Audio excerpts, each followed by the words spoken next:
Ассаламу алейкум, ардактуу телекөрүүчүлөр. Музыка телеканалында сонун шоу долбоору жайкы тонугудан кийин сиздердин назарыңыздарда биз түз эфирдебиз. Сиздер саңган сон шоу программасы кайрадан жан дүйнөңүзгө эргүү тартылган мыкты музыкаларды арнап, сиздин маанайыңыз үчүн ар дайым кызмат кылууга даяр. Болгондо да биз бул сезонду өзгөчө сонун жаңылыктардан баштайбыз. Эптегенде бизде жапжаңы студия, жаңы формат жана ошол эле сиз сагынган алып баруучулар. Жай мезгилинин жыргалдары тарап бара жатканда, күз мезгилинде эл көңүлүн сонун шоу берүүсү өз колуна алат. Ушул узак сайыргайткан, сагынткан, кусалыкка толтурган жайкы, сагынычтуу каникулдардан кийин биз ушул жакта чогулуп 5-сентябрь күнү жүз көрүшү насип этиптир. Анда эмесе ушул студияда турган биздин жамаат жайда жайкалып, жайлоодо ар бир клеткасына чейин жан дүйнөсүн жыргатып, жаңыланып келип калды. Анда эмесе ушул чактан, ушул секундадан, ушул сааттан баштап биздин сонун шоу берүүсү эмки жайга чейин өзүнүн кызыктуу сапарын Мынашсага аңгара азаматсыз.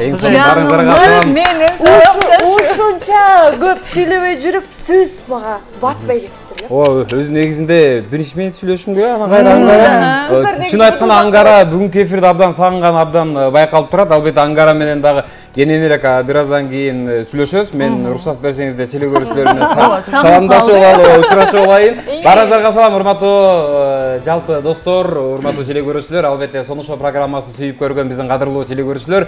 Албетте чын айтканда биз да сиздерди сагынып өзү көрүп тургандай эле бүгүндөн баштап сонун шоу программасы старт алды жана ошондой эле эфирдин башында айта кетейин. Кандай дейсиздер, кесиптештер? Бүгүн бизди көрүп жаткан телекөрүүчүлөр менен бир кызыктуу оюндарды ойносок. Албетте ачылыш. Негизи булга чейин биз эфирге конокторду чакырып маек кылчубуз. Бүгүн биз көбүрөөк бизди көрүп жүргөн сүйүктүү көрүүчүлөрүбүзгө арнайлуу деп атабыз. Алдыда 1 саат бою ар бириңиздерди сүйлөткөнгө биз даярбыз. Айда да туура айтты. Сонун формат деп айтты, жаңы формат деп айтты. Бул дагы жаңы форматтын бири десем болот. Буга чейин алып баруучулар биздин кадырлуу конокторубузга суроо берсек, эми бизди көрүп жаткан телекөрүүчүлөр бизге суроо берип, өзүнүн кызыктуу суроолорун алса болот. Ал эми эфирдин учурунда эң кызыктуу суроого 500 бирдик беребиз. 500 бирдик. Ал эми экинчи жеңүүчү болсо, эң мыкты ырдаганга 500 бирдик беребиз. Демек, ырчыларды чамдаңыздар. Биздин телефондорду айтпайбы? Бул мүнөттөрдө алгач жалпыңыздарга эске салып өтөлү. Буга чейин биз коногубуз ырчылар болсо, эми биздин сыйлуу коногубуз сиз менен биздин ортобуздагы сүйүүнү эми дал ушул цифраларга байланыш астында чагылдырсаңыз болот.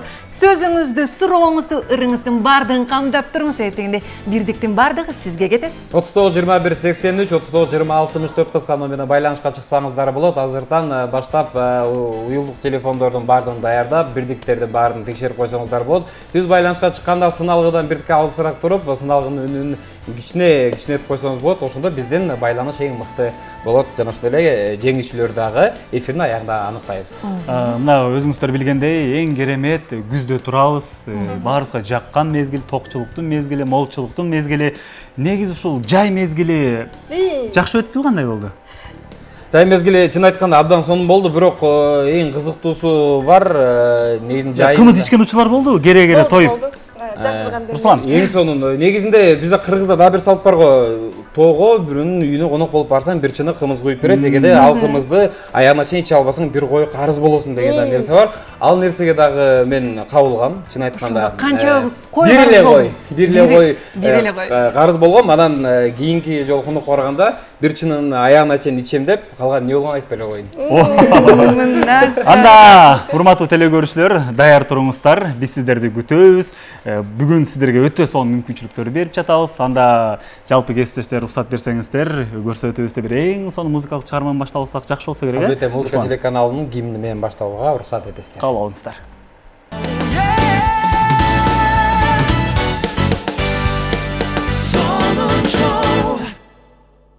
Жайдын кереметтүү күндөрүн, түндөрүн эки бөлөк кечирдик. Ошондуктан биз сиздерди өзгөчө сагынып турган убактыбыз, ар бир ардактуу, сүйүктүү көрүүчүбүздү кусалык менен күтүп, ушул күнү мына кучак жайып тосуп алалы. Анда эмесе студияга кош келиңиздер.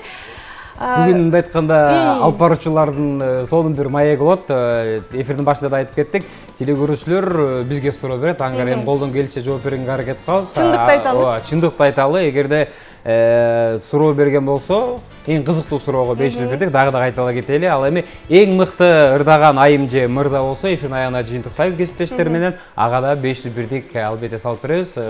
Номерлерди кайталап кетели. 39 21 83 39 20 64 кыска номерине байланышка чыксаңыздар болот. Анан кесиптешим эфирдин башында айтып калды, аябай булуп калыптым. Чын айтканда биз да бир айдан бери эфирге чыкпай аябай булуп калып турбуз. Андан да көп болуп кетти. Чын айтканда бир кызыктуу окуяларды айтып бериңизчи. Жай мезгилин кайсыл жакка барып тостуңуз? Кандай болуп өттү? 21 кылымда кыздар дагы эркектерден кем калышпай акчанын дүйнөнүн артынан чуркап калып турубуз. Жайында берекелүү болот эмгегиң дейт. Ошо эмгектин үзүрүн күзүндө көрөйүн деп жай бою тытынып эле жүрдүм. Анан өзүм эле кара кыз элем, күндүн астында жүрө берип капкара болуп кетиптирмин. Жошуну суроо берейин деген ушундай тытынып иштеп көлдүбү? Жок, көлдө эмес, шаарда эле. Шаарда эле? Ооба. Негизинде чын айтканда быйыл көлдүн сезону абдан сонун болду десем болот. Эле ар бир кыргызстандык барып эс алып келди. Анан көл деп калдың, сен бардыңбы көлгө? Канча эмне мынча апапакайсың? Чын айтканда көлгө 7 жолу бардым. Бирок эң кызыктуусу 7 жолу барып, бир жолу да сууга түшкөн жокмун. Эмне үчүн экен ал айтып берем, бизде телефон чалып бар экен, биринчи кабыл алабыз. Алло, саламатсызбы? Алло, алло. Саламатсызбы? Саламатсызбы, аты жөнүңүз тааныша кетели, кош келипсиз. Кушубат көрдүм. Ошарынан чалып жатам, атым Сарка. Кубанычтабыз. Бизге ырдап бересизби же кызыктуу суроо менен бирди күтүп кетейин деп атасызбы? Мен ырдап берейин дедим эле. Кеттик. Ооба, сонун, эң сонун. Кандай сон? Мен энелерибизге арнап энелерге ырдайын дегенмин. Кеттик анда. Энелердин урматына жаңырат. Угуп атабыз.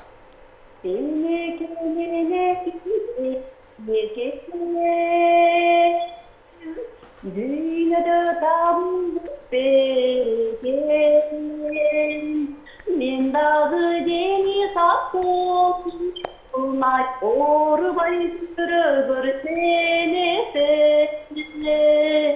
Men dağı deniz akol, olmay orbay sürübür senese.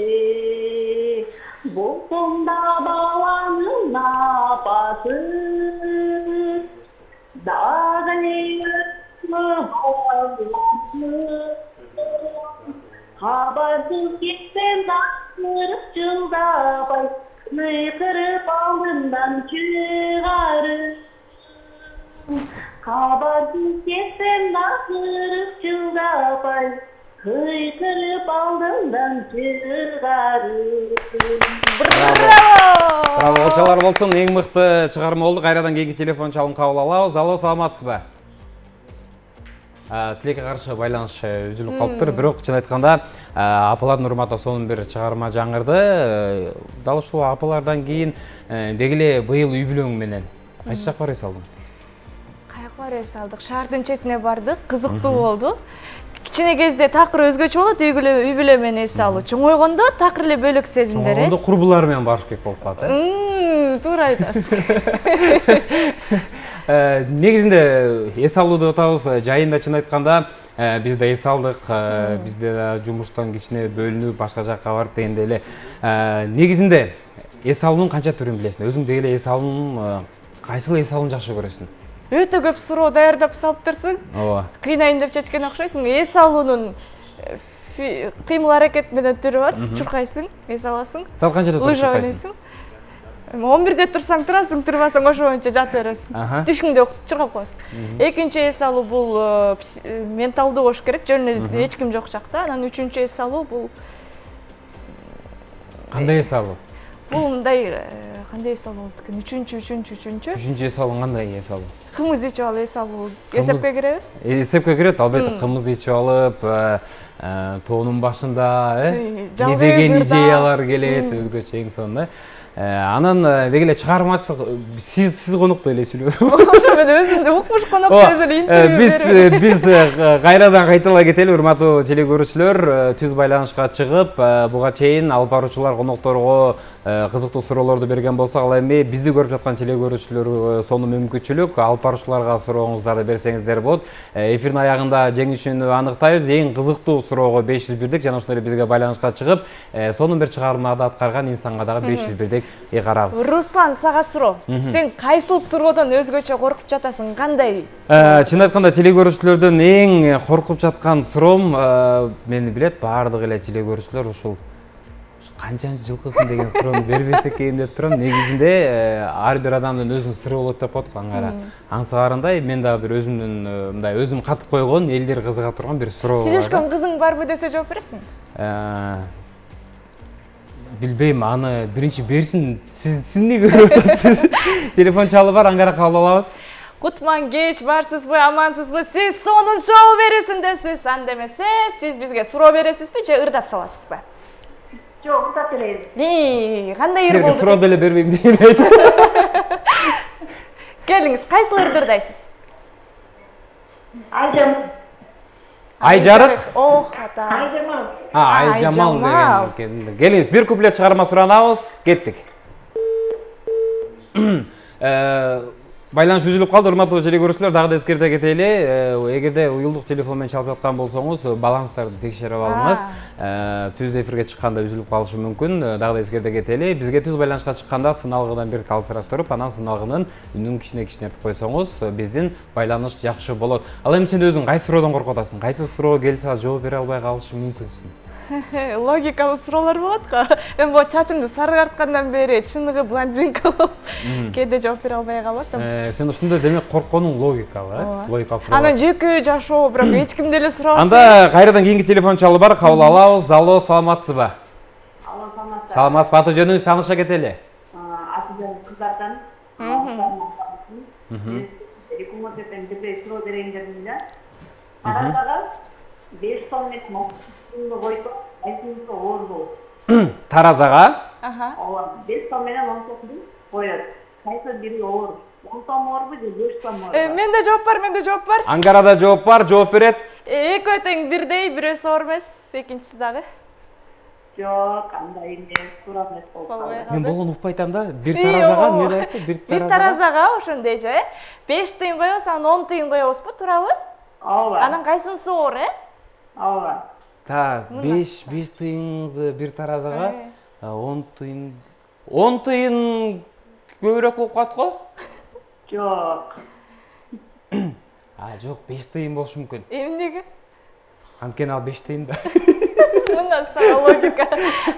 Жоону кал анда. Эң мыкты суроо, логикалык суроо болду. Жообу? Жобу 5 тыйын. 5 тыйын. Эмнеге? 5 тыйындын эмесинде көп, бизде 10 сом бизге чоң көрүнөт да, эсен баары ошондой ойдойт экен да.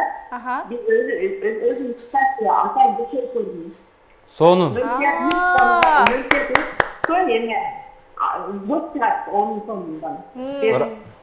Өзүңүз текшергенсе кандай сонун көрүүчүлөр бар. Болсун, чын айтканда эң сонун суроо болду. Сизде биздин редакторлор жазып атат. Кийинки суроону кабыл алабыз. Кийинки телефон чалуу. Алло, саламатсызбы? Алло. Тилек караса байланыш үзүлүп калыптыр. Ооба, чын айтканда 10 сомдун, азыркы 10 сомдун граммы кичинекей, ал эми 50 тыйындыкы оор деп айтты. Мен да үйдөн барып текшерем. Мен деле азыр эфирден бир текшерип көрүшүм керек. Ким биринчи текшерет, Мындай айтканда, ырдагандардан бизде азыр 2 айым бар, жок, 1 айым бар, бир суроо бар. Кийинки телефон чалып бар, кабыл алабыз. Алло, саламатсызбы? Казанга бизге ырас эле укпадык суроонучу. Чын айтканда Казанга деди, логикалык суроо болчу. Бул жерден сейт үзүлүп калды. Сон болду. Казанга дегенде ух деп өзүмө келген болчу. Жүрөгүм кармап кетти. Ооба. Анан чын айтканда суроолор абдан бир логикалык суроолор келип атат. Ушундайлардан корккум. Ооба, негизинде кийинки Максат Абрамов менен Айзада Маратова деле ошого даярданып атат. Ушундай суроолор келбей деп. Бизде телефон чалуулар абдан көп. Чын айтканда бири-бирден кабыл алганга аракет кылабыз. Эгерде кийинки телефон чалып бар болсо биз кабыл алабыз. Алло, саламатсызбы? Алло. Саламатсызбы? Саламатсызбы, аты жөнүңүз тааныша кетели? Аты жөнүм Саат. Сурооңуз же ырдап бересизби? Популярный болгон кыргызстанда Куда деген сөзгө түшүнөк болду. Кичине угулбай атат, сыналгыдан кичине алысыраак туруп алсаңыз. Сыналгыдан алысыраак. Сыналган алысыраак туруп алыңыз. Бир куда деген сөздү уктум. Тойдон келе атасызбы? Куда деген сөздү чечмелеп берсеңиздер. Куда. Сага сон Тойлордо эң эле популярный нерсе куда деп айтат, жаттагы адамды бала Берки кудагыйды чечмелесе болобу? Кудан чечмелеп көрөлү азыр. Эми кыргызда сөз бар, кудайдан келген куда турат деп коет. Куда деген сөз бул мен ойлойм, баягы эң жакын адам болсо керек депчи. Куда деп айтылат го, баягы күйөө бала 100 жылдык, куда 1000 жылдык деп бекен айтылбаса керек. Бул адамдын эң жакын адамы болсо керек деп ойлойм. Кандай керемет Руслан менен бир эфирге чыгып калганым. Азыр жооп бере албай отурмак окшойм. Куда деген сөз ошондой болсо керек. Туура элеби же туура эмеспи? Орусча куда дегенде болуп калат экен. Алло, саламатсызбы? Алло. Кутмангеч. Алло, аты жөнүңүз? Тилекке каршы бизде. Анда биздин кадырлуу коногубузду тааныштыра кетели. Бизде телефон чалышын айткан абдан көп болгондуктан бири-бирине мындай чалышып калышат.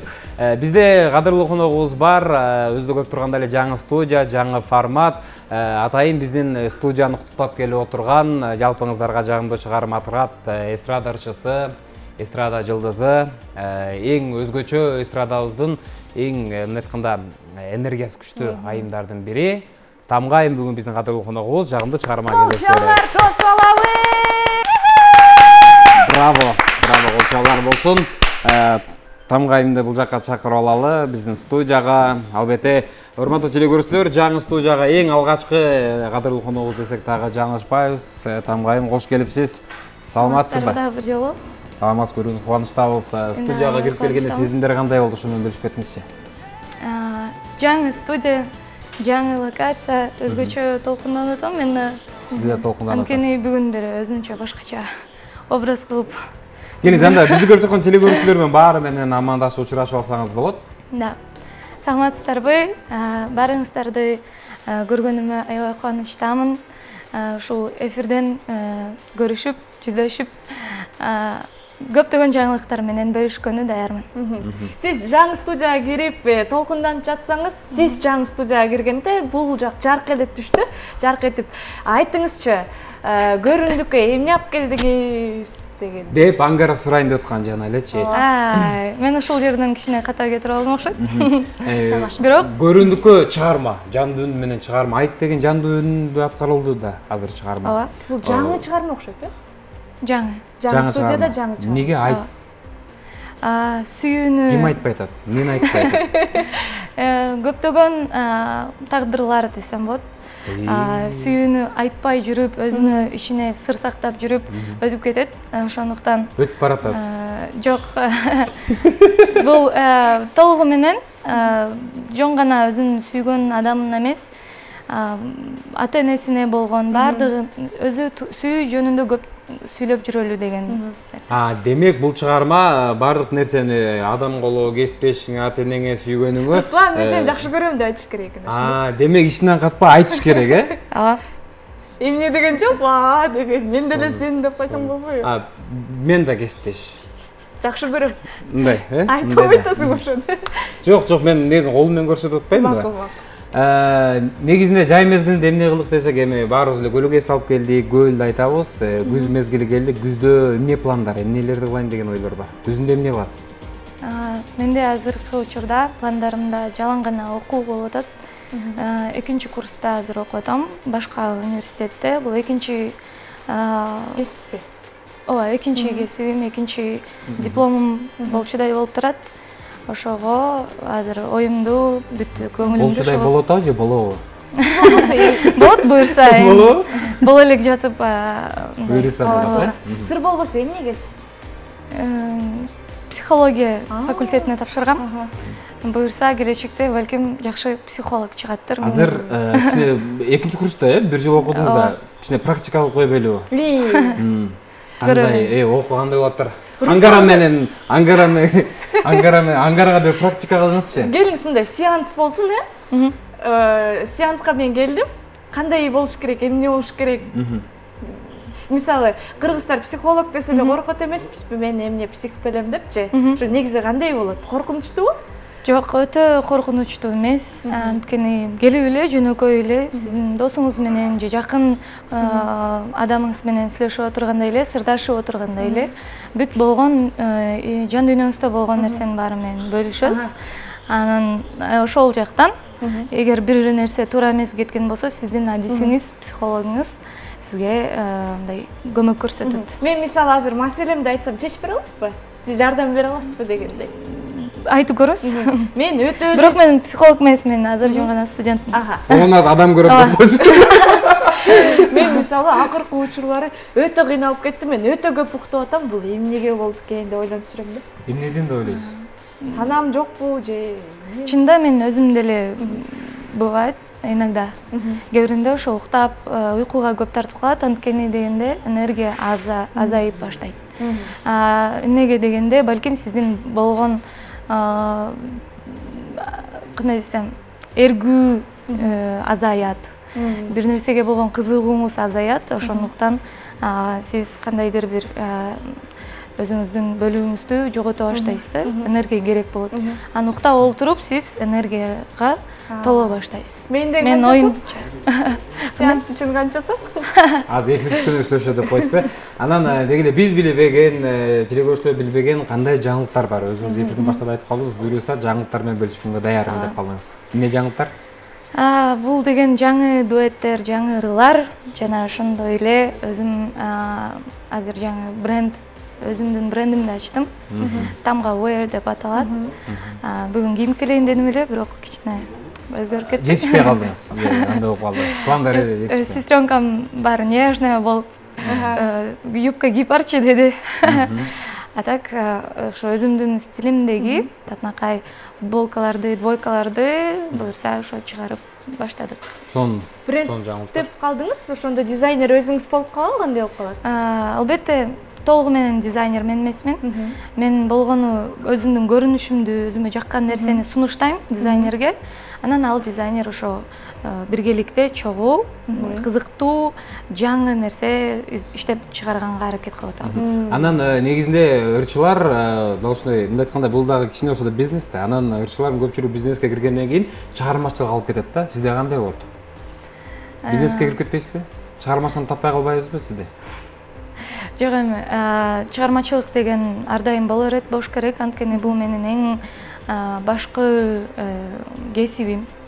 Анан бизнес дегенде мен оюмча бул экинчи планга эч качан өтпөйт. Ошо. Түшүнүктүү. Эң сонун атайын убактыңызды бөлүп биздин жаңы студияга келип киргениңизге ыраазычылык билдиребиз. Эркин микрофон ыйгаралы. Келиңиз. Кыргыз элим, кыргыз жерим, мен сиздерди аябай жакшы көрөм. Ар дайым сүйүү тууралуу, өзүңүздөрдүн сезимиңиздер тууралуу көбүрөөк айтып жүрүңүздөр. Чоң рахмат. Рахмат айтып келсин. Ал эми күз деп калдык, албетте күздүн эң алгачкы күндөрүндө сонун ошо программасы старт алды. Анан Аңгара, дегеле күз дегенде кайсы чыгарым эсиңе келет? Көз нөшөрү.